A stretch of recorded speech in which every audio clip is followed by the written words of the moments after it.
Chapter 11. The Bonbon Job. Now Commander Pott really trod hard down on the accelerator, and the speedometer climbed up and hung around 100 miles an hour as the great green car, its supercharger screaming like a banshee, positively ate up the kilometres, which, instead of miles, is how they measure distances on the continent. As each fork or turning in the road came up, he followed the direction indicated by the radar scanner, and with Chitty Chitty Bang Bang going lickety-split, lickety-split, lickety-split, they hurtled on towards the gangster hideout, where Jeremy and Jemima had been locked into a bare, cell-like room at the back of the deserted warehouse. Jeremy's and Jemima's claws had been thrown in with them, and they now dressed quickly and began, in whispers, just in case anyone might be listening at the door, to wonder where they were and what was going to happen to them, and above all, when somebody was going to bring them their breakfast. Jeremy was just telling Jemima about the mysterious words of Jaw the monster, doing the bonbon job, and Soapy using the jelly, when the door was unlocked and Joe the monster himself came in, beaming, as far as with his ugly mug he could beam, while behind him Soapy Sam followed with a tray that he put down the floor beside the children. There was no furniture in the room, not a stick of it. Jeremy got stoutly to his feet and said in as firm a voice as he could muster, "Where are we, and what are you doing with us? You'll get into bad trouble if you don't take us back to our parents straight away. You'll have the police after you any moment now." And he glared as big a glare as he could glare into the black-bearded face of the huge man who towered above him. "That's good. That's real good. Hear that, Soapy? The young'un says the cops will be after me." He turned back to Jeremy and leered hideously down at him. "Why, my little man, the cops have been after me since I was smaller than you. Think of that now. All these years they've been hunting after me and my pals, and they ain't caught up yet. Often been sniffing at my heels, mark you.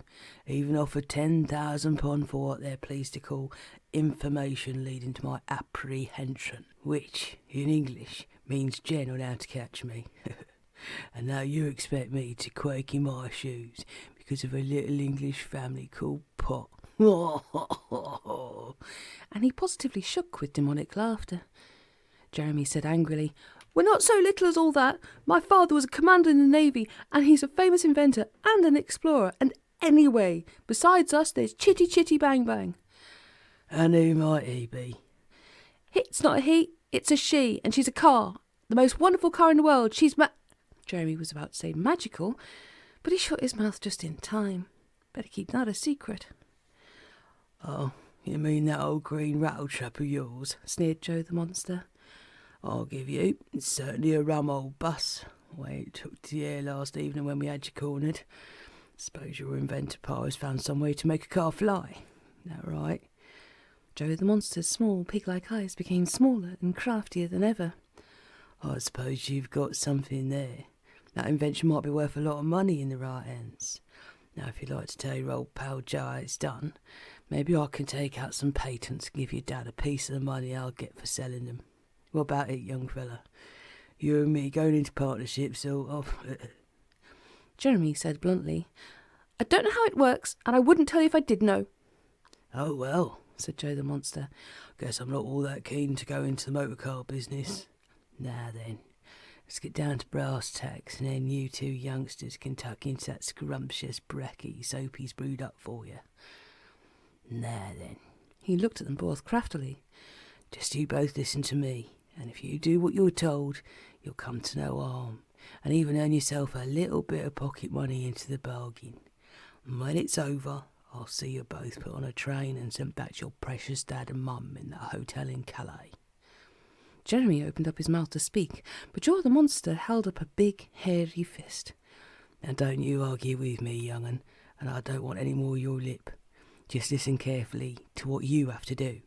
He paused and spoke slowly, looking from one to the other of them to see that they were both paying attention. "Now, all I'm telling you both to do is to go and buy yourselves a big box of chocolates. How'd you like that?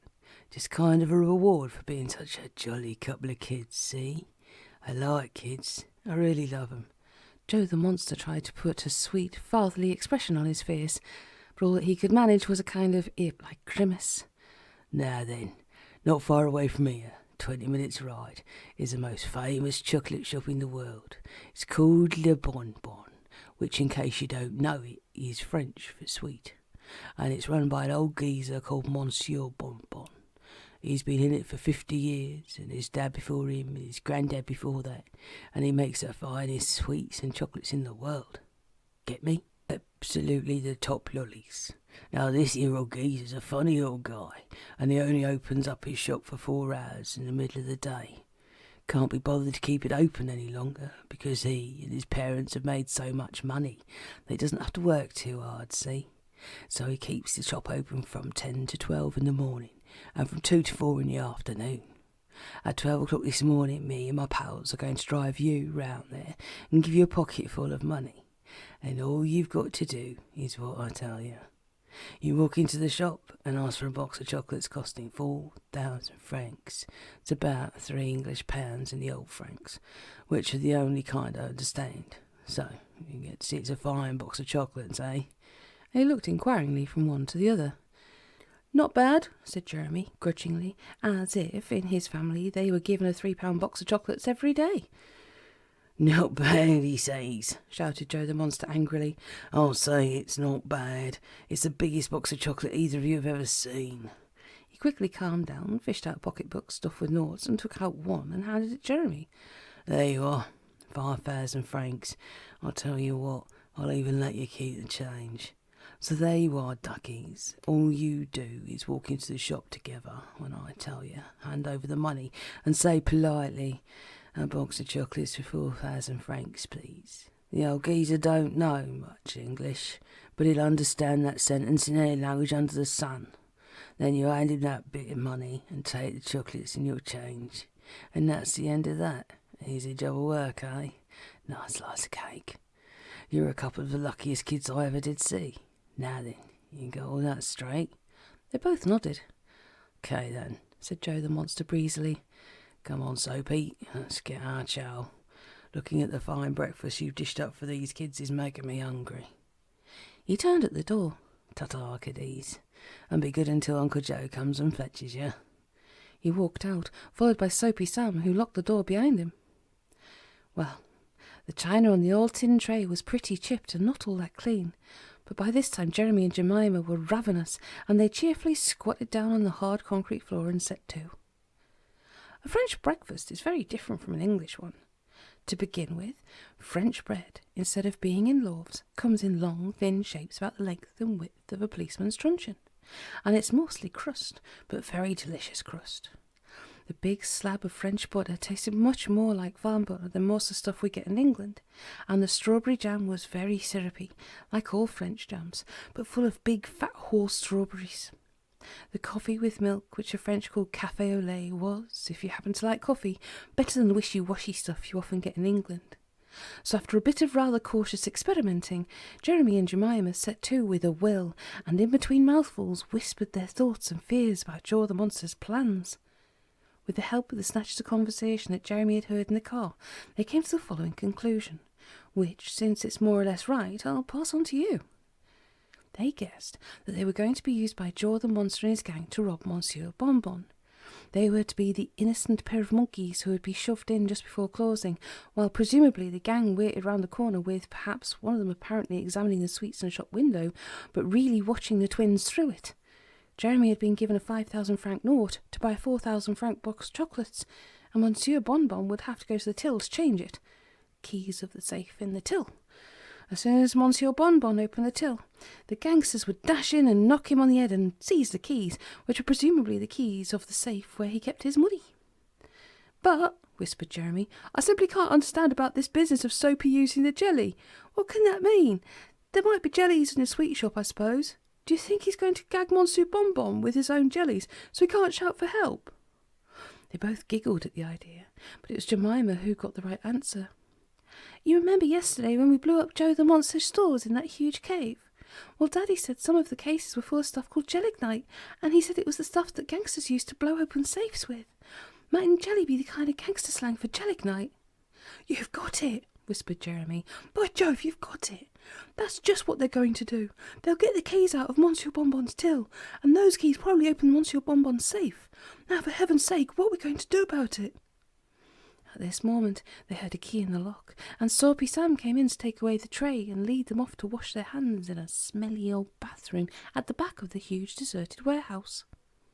Then they were back in their cell again, and the door was locked on them, and they squatted together in the farthest corner away from the door and went on with their urgent whispering.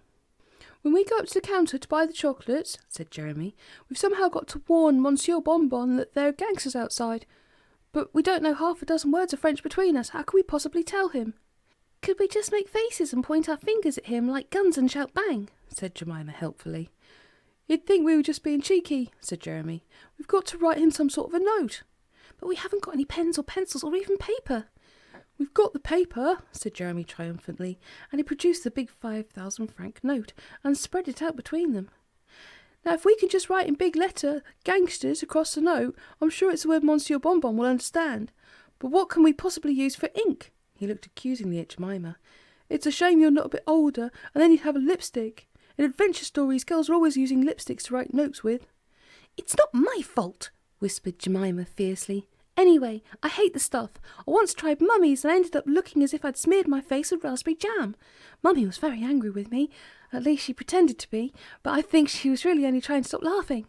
"Well, come on," whispered Jeremy urgently. "It must be getting near the time. I've got absolutely nothing in my pockets except a handkerchief and some bits of string, and my pocket knife. What have you got?" "Nothing, absolutely nothing, except my handkerchief," said Jemima despairingly. "But isn't there anything you can do with your knife? It's full of gadgets and things." "By golly!" exclaimed Jeremy. "Of course, we can use the sharp tip of the corkscrew and punch holes in the banknote to spell out the word gangster in big letters.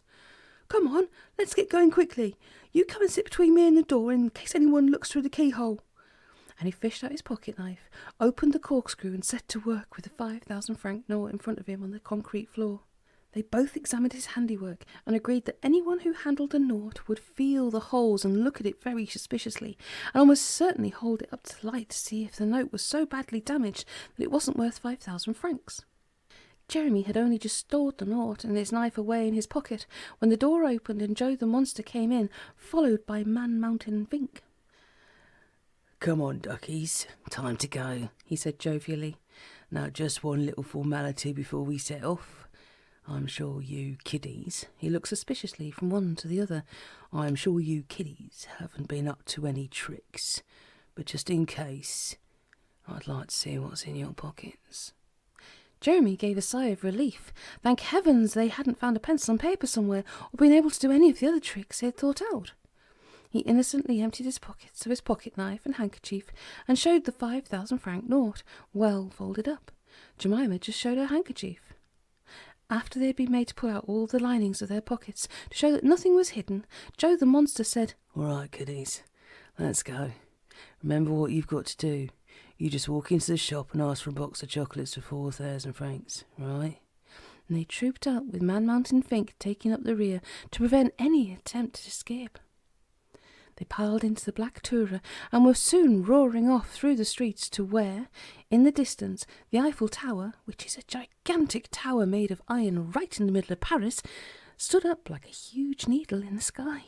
Jeremy kept an eye on the clocks on churches and outside shops, and he saw that the minutes were hurrying on towards 12 o'clock, when, as Joe the Monster had said, Monsieur Bonbon closed his shop for the morning, and sure enough, as they passed a gleaming shop window with the huge words Bonbon inscribed above it in gold, and turned down the next side street and stopped, Jeremy heard some distant clock begin the first chimes of 12. The door of the car was thrown open, and they were hustled out onto the pavement. Run, said Joe the Monster furiously. "We've got late and he'll be shutting up his shop.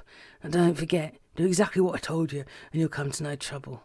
If not..." They lifted a big hairy fist as Jeremy and Jemima sped off around the corner. Sure enough, the doors of Monsieur Bonbon's brilliantly lit shop were just closing as they dashed up, and they had no chance to examine the row upon row of delicious sweets and chocolates temptingly arrayed in the long window.